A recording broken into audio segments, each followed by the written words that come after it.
আসসালামু আলাইকুম, আশা করি সকলেই ভালো আছেন। তা আজকে ভিডিওটা হচ্ছে এরকম, ভিডিওটাতে পানি দিচ্ছিলাম, মনে করলো যে একটা ভিডিও নেই। আপনার যে এই ব্যাটারি কতদিন পর পর পানি দিতে হবে, এই যে একটা বিষয়। তা এই যে আজকে আমি পানি দিচ্ছি, তা মনে করলো যে আপনাদেরকে বিষয়টা জানাই। আমার এটা কিন্তু সোলারের মাধ্যমে ব্যাটারি চার্জ হচ্ছে, সোলারের মাধ্যমে এই 200 এম্পিয়ার ব্যাটারি চার্জ হচ্ছে। আমার ভোল্টেজটা আছে 14.4, 14.4 আছে। আর এখানে দেখতে পাচ্ছেন যে ব্যাটারির পানি কিন্তু বগলাচ্ছে। হ্যাঁ, ব্যাটারির পানি বগলাচ্ছে, মানে 14.4 হচ্ছে এখন দুপুর টাইম, যে কারণে ভোল্টেজ বেশি পাচ্ছে। কিন্তু ভোল্টেজ যখন কমে যাবে তখন আবার 12.56 হয়ে যাবে। তো এই যে পানিটা কখন কমলে, কতটুকু কমলে দিতে হবে, সেই বিষয়টা নিয়ে থাকবে। আর পানিটা কতদিন পর পর দিতে হবে, আর কি পানিটা দিবেন, ব্যাটারিতে কি পানি দিলে ব্যাটারি ভালো থাকে, তো এই বিষয়টা নিয়ে আজকের ভিডিওটা থাকবে। তো এর জন্য সর্বপ্রথম হচ্ছে আপনার ব্যাটারির পানি কতটুকু হলে পানি দেবেন, সেই বিষয়টা হলো আগে জানা হবে দরকার। প্রথমত এই যে একটা লেভেল, আপার লেভেল, লোয়ার লেভেল, মানে এটা হচ্ছে নিচে আইলে পানি দিতে হবে, এর উপর উঠলে পানি দেওয়া যাবে না। তো এই বিষয়টা কিন্তু আপনারা বুঝতে পারবেন না ভিতর থেকে। হ্যাঁ, বোঝা যাচ্ছে না যে পানি কি পরিমাণ হচ্ছে বা কি। এইটা বোঝার জন্য আপনাদের আমি একটু দেখাই। এই যে একটা ক্যাপ আছে, ক্যাপের মাথায় একটু ইয়া ছিল, এরকম উঁচা ছিল, আমি এটা কেটে এভাবে একটু গ্রুপ করে দিছি। অনেক সময় আমি থাকি না, পানি অন্য কেউ দেওয়ার কারণে যদি বেশি হয়ে যায় যেন কোনো দুর্ঘটনা না ঘটে। তা এই যে জায়গাতে ক্যাপটা আছে, এই ক্যাপটা লাগাইলে এইটার এই পর্যন্ত চলে আসে, এই ক্যাপের থেকে একটু নিচে থাকে। তা এই জায়গা কিন্তু বোঝা কঠিন, আপনারা যদি এই ক্যাপটা খেয়াল করেন তাহলে বুঝতে পারবেন যে আসলে কতটুকু নিচে দেওয়া প্রয়োজন। এই বিষয়টা গেল। আর লোয়ার লেভেলটা হচ্ছে এর ভিতরে যে প্লেট গুলো আছে, এই যে এইটা যেমন পানি কম আছে, হ্যাঁ, এই দেখেন চার্জ হচ্ছে, বুড়বুড়ি উঠতেছে। হ্যাঁ, এগুলো তো উঠতেছে, আমি পানি দিয়ে দিছি এই জন্য কম উঠতেছে।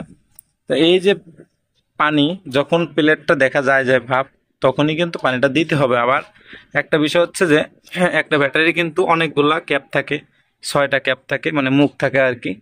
তো 6টা থাকে, কম বেশি থাকতে পারে, বড় ব্যাটারি কম বেশি হতে পারে। এইগুলো আপনারা একটা খুলে চেক করবেন না, যে আমি শুধু একটা খুলে দেখছি যে পানি আছে। আপনি কি করছেন, নেগেটিভ সাইড বা পজিটিভ সাইডে যেখানে একটা খুলে দেখছেন যে পানি আছে, একটা খুলে দেখার কারণে এই দেখেন এখন আমার কিন্তু ভোল্টেজ কমে গেছে, রোদ কমে যাওয়ার কারণে 13.8। তা দেখা যাচ্ছে যে তখন একটা খুলছেন, দেখছেন যে পানি ঠিক আছে, কিন্তু পরেরটা দেখবেন যে আবার পানি নাই। আবার অনেক সময় দেখবেন যে এটাই পানি কম, পরের গুলা ভালো আছে পানি। তো এটা কিন্তু প্লেটের কারণে অনেক সময় কম বেশি হয়।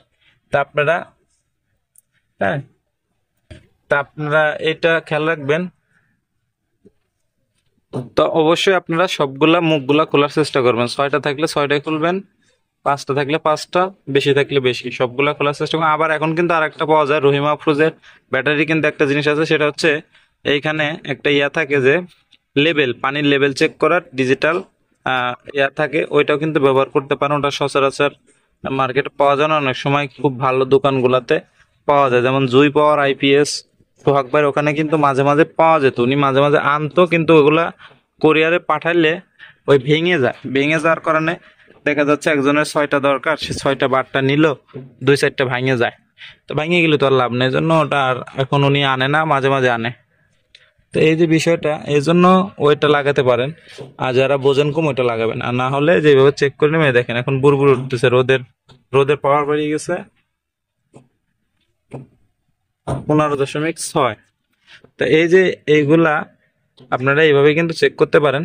তো আমি যে আমার প্লেট গুলাতে পানি কিন্তু এইগুলাতে দিছি, এখন এইটা বাকি আছে, আমি এটাতে দিয়ে দেবো পানি, এটা তো পানি দিয়ে দিব।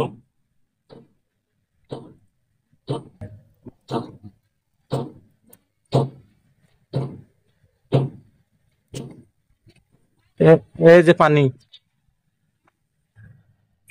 পানি যা দিয়ে দিলাম, কিন্তু আমি আমি এগুলা প্লেটেও পানি দিয়ে দিছি।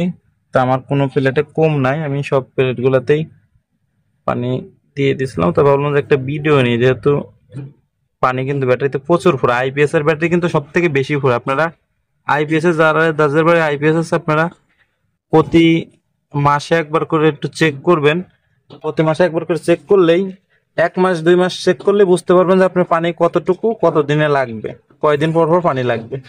ব্যাটারির যদি পানি শুকায় যায় তাহলে কিন্তু ব্যাটারি দ্রুত নষ্ট হয়ে যাবে। এজন্য ব্যাটারি পানি শুকানো যাবে না। আর ব্যাটারি পানি শুকালে আইপিএস এ শুধু চার্জিং দেখাবে, শুধু চার্জিং। আপনি 24 ঘন্টা তাকাবেন ডিসপ্লের দিকে, দেখবেন যে চার্জিং চার্জিং চার্জিং। হ্যাঁ, এজন্য ব্যাটারি পানি শুকানো যাবে না। আর পানি 1 থেকে 2 বার শুকাইলে ব্যাটারি শেষ। যতবার ভালো ব্র্যান্ডেরই ব্যাটারি হোক না কেন, যদি পানি একবার শুকায় ফেলেন তাহলে ব্যাটারি কিন্তু আর বাঁচাতে পারলেন না। আর এখন দ্বিতীয় কথা হচ্ছে যে পানিটা কি পানি দিবেন, কি পানি ব্যবহার করবেন। আপনারা কি পানি ব্যবহার করবেন সেই বিষয়টা হচ্ছে বাইরে থেকে কিন্তু বাজারে কিনতে পাওয়া যায়, বাজারে কিনতে পাওয়া যায় ব্যাটারি পানি। আমি কখনো আজ পর্যন্ত নিজে অনেক আইপিএসও ফিটিং করছি, অনেক জায়গায় ব্যবহার করছি, কোথাও আজ পর্যন্ত কিনা পানি ব্যবহার করি না। আমি সচরাচর বৃষ্টির পানি ব্যবহার করাই। যদি কেউ গ্রাহক থাকে তাদের বলে বৃষ্টির পানি সংরক্ষণ করে রাখবার। আর যদি মনে করেন যে নিজের থাকে তাহলেও বৃষ্টির পানি, যে বৃষ্টির পানি আমি কিন্তু ভরে রাখছি সোবাইন তেলের বোতলে, বৃষ্টির পানি ভরে রাখ। হ্যাঁ, তো এই যে বিষয়টা, তা আমরা খাবারগুলো লাগিয়ে দিচ্ছি। তা পানি চেষ্টা করবেন। এখন অনেকে বলবে কলের পানি দেওয়া যায় কিনা। কলের পানি হচ্ছে যে দেওয়া যায় না এই জন্যই, এটাতে কিন্তু এক ধরনের প্লেট থাকে, সীসা থাকে। তো যেগুলো আপনি যদি কলের পানি ব্যবহার করেন তাহলে কিন্তু আয়রন, কলের পানিতে কিন্তু আয়রন আয়রন থাকার কারণে প্লেটগুলা বা ওই ভিতরে দ্রুত নষ্ট হয়ে যাবে। এই জন্য মূলত আপনার করা, কলের পানি ব্যবহার করা যাবে না। মানে আয়রন মুক্ত পানি, এক কথা আয়রন মুক্ত ডিস্টিল ওয়াটার। আবার অনেকে কিন্তু চাইলে এসির পানিটা ব্যবহার করতে পারেন। এসি যে চলে, এসি চললে যে এসির যে কনডেন্স লাইন থেকে যে পানিটা আসে, আপনারা কিন্তু ওইটাও ব্যবহার করতে পারেন। এসির ওই পানিটা কিন্তু আপনারা ব্যবহার করতে পারেন। ওই পানিটাও কিন্তু খুবই কার্যকরী ব্যাটারির জন্য। আর অবশ্যই যে টার্মিনালগুলা পরিষ্কার রাখতে হবে। পরিষ্কার কেন রাখতে হবে? কারণ টার্মিনালগুলো যদি পরিষ্কার না থাকে তাহলে দ্রুত টার্মিনালগুলো খেয়ে যাবে, পরে কিন্তু আপনার লুজ কালেকশন হবে, চার্জ হবে না ঠিক মতো, এইগুলাই কিন্তু হবে। এর জন্য এই টার্মিনালগুলা ভালো মতো পরিষ্কার রাখতে হবে। কিছুদিন পর পর পরিষ্কার রাখলে এই জিনিসগুলা, যখন আপনার কোনো ময়লা থাকবে না, থাকবে না, তখন ব্যাটারি চার্জও ভালো হবে, ব্যাটারিও নষ্ট হবে না। এই যে দেখেন, হ্যাঁ, আমার টার্মিনালগুলোতে কিন্তু মুছে রাখার কারণে কোনো কার্বন জমে নাই। অনেকের কিন্তু কার্বন, আবার অবশ্যই যদি আপনি আইপিএস এ ব্যবহার করা থাকে ব্যাটারি, তো অবশ্যই লাইন টাইন অফ করে নেওয়াটা বেটার। সবাই আইপিএসে শর্ট করেন, অনেক সময় ব্যাটারিতে কিন্তু আর্থিং করে হালকা।